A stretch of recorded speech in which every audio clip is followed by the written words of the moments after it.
자, 지금 이 시간 국회에서는 대정부 질문이 진행 중입니다. 어제 정치 분야에 이어서 오늘은 둘째 날 외교 통일 안보 분야에 대한 대정부 질문이 이어지는데요. 이 부분부터 좀 살펴보겠습니다.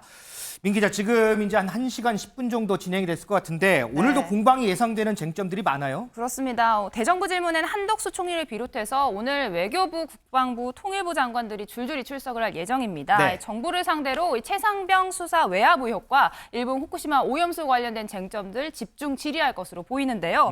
1시간 전에 시작된 질문 첫 번째 질의자로 나선 이 성일종 의원 한 논문을 이렇게 집어들면서 공세에 나섰습니다. 현장 영상 보고 오시죠. 이게 문재인 정부에서 취소압력 행사한 겁니다. 아니 연구원들이 박사들이 연구원에서 여러 명이 시뮬레이션을 해서 우리 바다에 미치는 영향이 없다고 그러니까 왜 이거를 취소를 하도록 압력을 넣겠습니까? 반일 감정을 이용을 하기 위해서 계속해서 이런 논문이 나오면 안 됐겠지요. 그러니까 이 부분에 대해서 취소 요청한 거 아닙니까? 민주당 의원님들 이 논문 필요하시면 제가 방으로 다 보내드리겠습니다. 반일 감정에 편승을 해가지고 여러분 정권 타도하려고 하는 거 내려놓으세요. 내려놓으세요. 공부 좀 하세요. 이런 기준 만들 땐 말이죠. 다 그렇게 해요.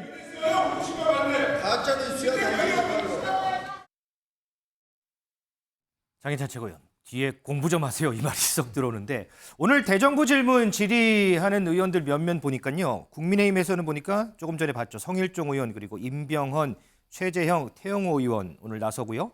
민주당에서는 김병주, 김경협, 안규백, 이원욱, 기동민, 박주민 의원 등등 해서 둘레, 여섯, 여덟, 10명 거기다가 정의당 의원 1명까지 해서 11명 하는데 이 의원들 몇몇들 보면 오늘 이런 쟁점들 크게 부각되겠구나 이런 거 좀 나타나지 않나요? 일단 국민의힘에서 가장 눈에 띄는 의원은 성일종 의원인데요. 우리 수산물 지키기 검증 TF 위원장을 맡고 있기 때문에 방금 보신 것처럼 후쿠시마 오염 처리수 방류가 적어도 대한민국 바다에는 당장 위협이 되지 않는다는 점을 문재인 정부 때 쓰였던 논문이나 과학적 수치 등을 근거로 해서 장관들이나 내각에 질의하는 형식이 계속 이어질 것 같습니다. 네네. 그리고 민주당에서는 아마도 군인 출신인 김병주 의원이 육산의 홍범도 장군 흉상 이전 문제라던가 뭐 지금 여러 가지 군과 관련된 문제들에 대해서 쟁점적으로 질의를 하지 않을까 싶은데요. 네. 아무래도 예상되는 가장 많은 질의 내용을 차지할 만한 것을 두 가지만 꼽아보라고 한다면 후쿠시마 오염 처리수 방류 문제 그리고 홍범도 장군 흉상 이전 문제 이 두 가지가 오늘 대정부 질의에서 가장 많이 등장할 내용이 아닐까 싶습니다. 그렇군요.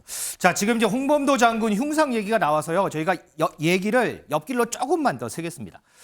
이 홍범도 장군 흉상, 홍범도 장군 얘기가 나올 때마다 언급되는 사람이 고 백선엽 장군이 언급이 됐죠. 그래서 이 대정부 질문 전에요. 오전에 국회에 여러 상임위가 열렸는데 그중에 정무위원회에서 이 고 백선엽 장군이 친일파냐 아니냐 공방이 있었습니다. 그런데 이걸 답변하는 과정에서 박민식 보훈부 장관의 발언이 조금 논란이 됩니다. 박민식 장관이 이런 얘기를 했어요. 그러면 문재인 전 대통령의 부친은 일제강점기 때 흥남시청 농업계장으로 일을 했는데 이거는 그러면 친일파가 아니냐 이런 답변을 해서 여야 모두 좀 공방이 일었는데 이 두 분 한번 짧게 한번 여쭤볼게요. 이 박민식 장관의 이 발언이요.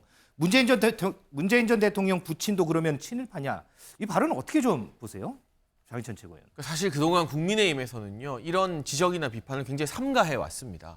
어쨌든 부모님의 일이기도 하고 그 당시에 시대적 상황을 고려했을 때 뭐 실제로 관직을 했죠. 흥남시청 농업개장을 했는데 그것까지 막 우리가 정쟁의 도구로 삼아서 친일파라는 공격을 안 했습니다. 그런데 하도 민주당에서 우리 6.25 전쟁 영웅인 백선엽 장군의 젊은 시절 기록을 가지고 친일몰이를 하고 파묘까지 하겠다고 하고 워낙 좀 극단주의적으로 나오다 보니 역지사지해보라라는 측면에서 이 이야기를 박민식 장관이 꺼낸 것이고요.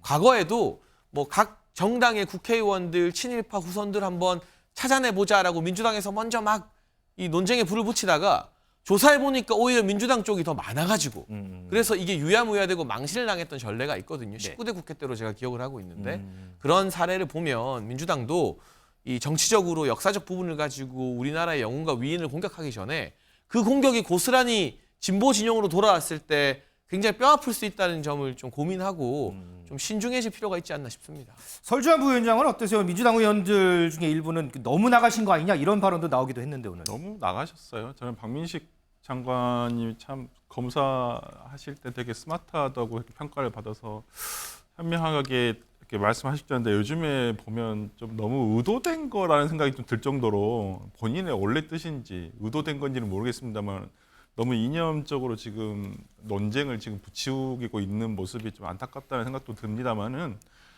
저 말씀은 좀 아니신 것 같아요. 백선엽이 친일파, 백선엽 장군은 제가 뭐 6.25 때 공을 그걸 폄훼하는 게 아닙니다. 본인이 일본에서 출판한 자서전에 본인이 간도 특설 때의 대장으로서 독립군들을 잡으러 다녔다라고 본인이 쓴 책이에요. 뭐 남이 써준 것도 아니고요. 그래서 거기에 대해서 우리가 만주군으로서의 어떤 친일 행적이 있었기 때문에 친일파라고 했던 것이고요. 문재인 대통령 부친이 흥남 시청 농업개장 했다고 저런 식으로 얘기하잖아요. 그러면 일제시대 때 공무원 했던 분들 다 친일파입니까?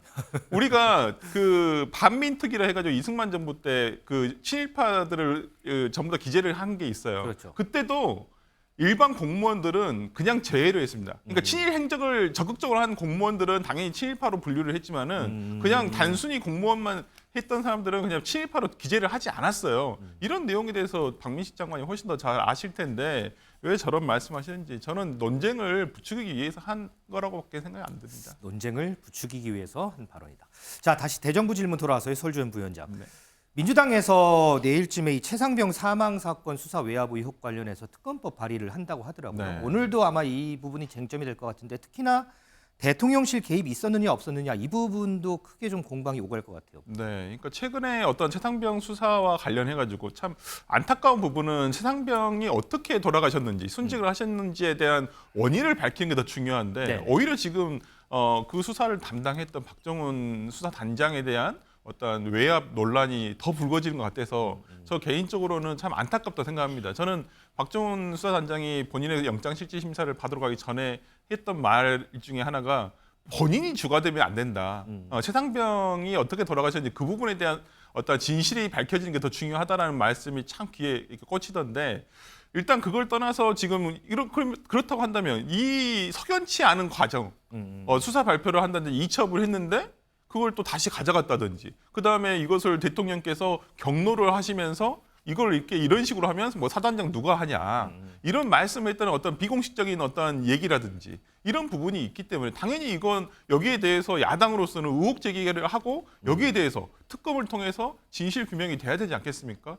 지금 최근에 어떤 지금 안보실 차장, 안보실 2차장이라든지 그다음에 국방비서관이라든지 다 경질이 됐어요. 네. 대통령실에서는 뭐 정상적인 절차라고 하지만은 맞아요. 왜 유일하게 그 두 분만? 그리고 뭐 지금 최근에 뭐 국방부 장관 경질론도 나오는 걸 보면 최근에 이런 최상병 수사 외압 의혹이 이런 것들이 없었더라면 그대로 이게 이런 일이 있었을까라는 어떤 자연 합리적인 의심이 들지 않습니까? 저는 그런 차원이라고 봅니다. 자, 대정부 질문에서 과연 이 부분과 관련해서 또 어떤 질의와 어떤 대답이 나올지 한번 지켜보도록 하겠습니다. 오늘 대정부 질문을 앞두고요. 오전에 열렸던 각 당들이 회의를 하죠. 여기서 이재명 대표가요. 민주당 이재명 대표가 이런 얘기를 했습니다. 들어보시죠. 주권이 국민에게 있다고 하는 것이 국민 주권론이죠. 대한민국 국민이 5천만이죠. 자, 그렇지만은 대한민국 국민 5천만이 모두 주권자로서 권력을 직접 행사한다고 한다면은 대한민국은 무정부 상태로 갈 수밖에 없다고 하는 얘기죠. 총리는 헌법 제1조 1항이 뭐냐라는 질문에 답을 못했습니다. 통일부 장관이 국민 모두가 주권을 행사하면 대한민국은 무정부 상태로 갈 수밖에 없다. 명백하게 헌법 제1조를 위반한 발언입니다. 그 헌법 중에서도 가장 기본 중에 기본 원리라고 할 국민 주권을 부정한 통일부 장관을 즉각 경질하십시오. 이 부분은 우리 김지진 변호사 생각 한번 들어볼까요? 국민 모두가 주권을 행사하면 대한민국은 무정부 상태가 된다. 이 발언은 명백하게 전체주의적인 사고다. 그렇게 들리세요? 제 생각에는 그 이재명 대표께서 그 전체주의의 개념을 잘 모르시는 것 같다는 어. 그런 생각이 들었어요. 왜냐하면 전체주의의 개념은 어떤 공동체의 특정 목적을 위해서 이제 개인을 수단화하는 이런 체제를 이제 전체주의라고 하는데 뭐 역사에도 예가 많이 있죠. 히틀러가 대표적이고 뭐 스페인의 뭐 프랑코 정권도 마찬가지고 그런 걸 이제 전체주의라고 하고요. 근데 통일부 장관이 얘기한 저거는 국민 주권을 인정하되, 그러니까 민주주의와 이제 다원주의를 이제 언급을 한 겁니다. 그러니까 전체주의에 반대되는 말이 결국 다원주의거든요. 쉽게 얘기해서 국민 주권을 인정하지만 모든 어떤 국가의 어떤 주권 행사에 국민이 일일이 다 결정을 할 수는 없어요. 예를 들어서 뭐 국무회의를 할 때 우리가 영상을 틀어놓고 뭐 1번 안건, 2번 안건 이런 걸 뭐 생중계를 하면서 모든 국민이 여기에 대해서 찬반 투표한다? 이런 거는 있을 수가 없습니다. 근데 그 있을 수 없는 이유가 국민 주권을 부정해서가 아니고 국민 개개인이 개별적으로 우리 헌법에도 자유와 창의라고 하는데 개인의 행복 추구를 위해서 해야 할 일들이 있기 때문이에요. 그래서 국민 주권을 인정하는 부분은 우리가 이제 대의제를 통해서 이런 국가의 권력 행사를 누가 할지를 좀 미리 정하고 이런 부분에 있어서 국민의 권력을 위임하는 부분, 이런 부분을 이제 국민 주권을 행사를 하고 나머지는 이제 대의제를 통해서 나머지 국민들이 이제 개개인의 개성을 발휘하고 자유와 창의를 발휘할 수 있도록 한다. 이게 이제 다원주의거든요. 이게 전체주의에 정반대되는 개념이고 지금 김영호 통일부 장관이 얘기한 얘기가 결국엔 다원주의와 대의제를 얘기하는 부분입니다. 그렇기 때문에 제가 볼 때는 이재명 대표가 오히려 전체주의를 잘 이해하지 못하는 것 같고 이재명 대표 말이라고 저 발언이 어떻게 보면 좀 악용될 경우에는 오히려 포퓰리즘이나 저 발언이야말로 전체주의로 흐를 수 있는 위험성이 있는 발언이다. 저는 그렇게 생각합니다. 장현식 의원, 뭐 우리 소식이 들어오면 좀 전해드리면 좋을 텐데 아직 뭐 소식은 안 들어와서 어제도 그랬고 오늘도 이제 김영호 통일부 장관 출석하는데 경질 얘기 많이 나오겠죠? 민주당에서는 경질을 주장하겠습니다만 이미 이상민 행안부 장관에 대한 탄핵을 발의했다가 헌법재판소에서 9대0 만장일치로 기각되는 판결을 받아들지 않았습니까? 그러한 정치적 부담이 남아있기 때문에 정치 쟁점으로서의 장관 경질 요구에 뭐 탄핵안 발의라든가 실질적인 조치를 취하기는 상당히 어려울 것으로 보이고요. 저는 김영호 장관이 대의민주주의라는 기본적인 원칙을 이야기했다고 생각을 합니다. 국민 모두가 주권이 있죠. 하지만 우리가 직접 선출해서 뽑은 구의원, 시의원, 구청장, 국회의원, 시장, 대통령 이런 대의민주주의의 원칙 아래에서 국민들이 나라를 잘 이끌어가라고 권한을 지금 이양하고 지켜보는 거 아니겠습니까? 그런 차원의 말을 하는 것이고 여기서 뭐 국민들이 주권을 행사하면 안 된다는 것이 아니라 만약 정부나 이 선거를 통해서 합의해서 구성해 놓은 정부가 뭐 만들어 놓은 법이나 질서, 제도 이런 것들을 모두가 무시하게 됐을 때 위험성이 어느 정도 있다. 그런 차원을 이야기하는 것이기 때문에 이걸 무리하게 해석해서 김영호 장관이 국민들 주권 행사할 수 없다로 받아들인다면 왜곡하는 쪽이 더 문제가 있는 거 아닐까 싶습니다.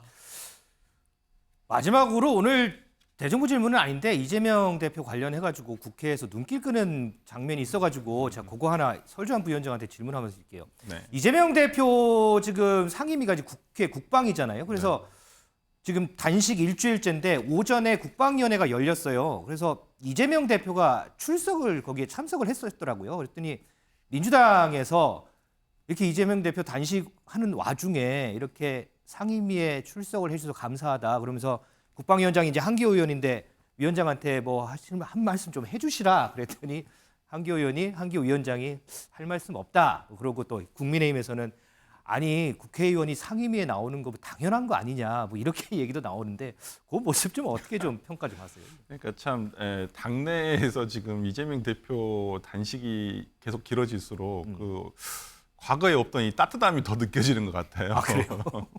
저는 그런 취지라고 생각을 하고요. 그러니까 동료 의원에게 좀 뭐 이렇게 힘든 과정에서도 상임위를 당연히 참석을 해야죠. 의원이 당연한 것이지만은 또 지금 이재명 대표는 의원으로서의 역할도 있지만은 당 대표로서의 그렇죠. 야당 대표로서의 어떤 비상적인 상황이기 때문에 이런 부분에 대해서 같은 상임위에 또 상대방 당 위원장에게 뭐 격려의 한 말씀이란지 뭐 고맙다라는 한 말 정도 듣고 싶었다라고 저는 그렇게 생각합니다. 알겠습니다. 자, 지금 진행되고 있는 둘째 날 대정부 질문 저희가 잘 정리해서요. 또 전해드릴 거는 또 추후에 좀 전해드리도록 하겠습니다.